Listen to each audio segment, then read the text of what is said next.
हे राजन, माँ देवताओं द्वारा बोए हुए बीजों में से 3 वनस्पति उत्पन्न हुई है।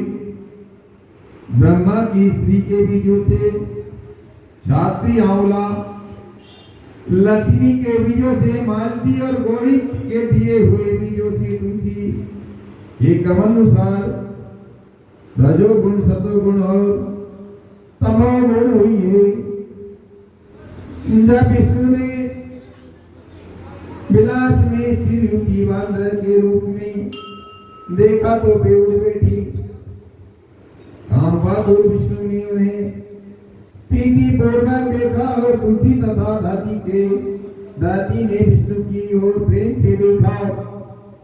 जो बीज लक्ष्मी ने ईर्षा करके दिया था, उससे उत्पन्न हुई स्त्री लक्ष्मी ने ईर्षा करने लगी। अतः उसका अति निंदित नाम बर्बरी रखा। छात्री और तुलसी विष्णु को प्रीति देने के कारण प्रीति बढ़ने वाली हुई। जब विष्णु भगवान उस दुख को देवता ने उन्हें नमस्कार किया, देवों द्वारा स्तुति करने पर विष्णु जी ने उनको संग लेकर वैकुंठ गए। इसी से कार्तिक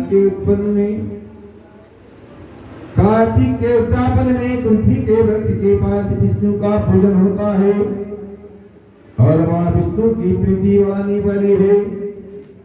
तुलसी मन तीर्थ तम सब पापों को हरने वाला और कामों को देने वाला है, बात ना करें। जो इसको घर में लगाते हैं वहाँ यमदूत नहीं आते, महायमदूत नहीं आते हैं। नर्मदा का दर्शन, गंगा का स्नान और तुलसी का संगम, ये तीनों समान है। तुलसी को लगाने, पालने, पानी देने से दर्शन और स्पर्श से मनुष्य की वाणी, मन और शरीर में हुए पापों का समान होता है। तुलसी की मंजरियों से विष्णु और शिव की पूजा करते हैं, वे गर्भ में नहीं आते हैं। निसंदेह वहाँ मुक्त को पा जाते हैं। पुष्कर जैसे तीर्थ, गंगा जैसी नदी, वासुदेव जैसे देवता, ये सब तुलसी में रहते हैं। तुलसी की रज लगाकर प्राणों को छोड़ने वाले सैकड़ों पापों से युक्त होते हैं, पर यहाँ भी यमराज उनको नहीं देख सकता है। तुलसी लकड़ी के चंदन को धारण करने वाले के शरीर को पाप स्पर्श नहीं करता है। राजन, जहाँ तुलसी की छाया हो वहाँ श्रद्धा करना चाहिए, वह अक्ष होता है। ने नपोत्रम, आंवले की छाया जो पिंडदान करता है, उनकी नरक में पड़े पितर को तृप्त हो जाते हैं। राजन, माथे में, मुकुट में, देह में जो आंवले को धारण करता है, वह शरीर हरि को जानना चाहिए। आंवले का फल तुलसी और द्वारका की रति है, जिनके शरीर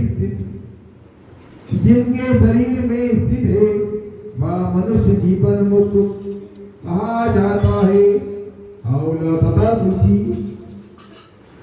जल में जब स्नान करता है, उसको गंगा का स्नान का फल मिलता है। जो मनुष्य आंवले के पत्ते के फलों से विष्णु का पूजा करता है, उसे सुवर्ण और मोती की पूजा करने का फल मिलता है।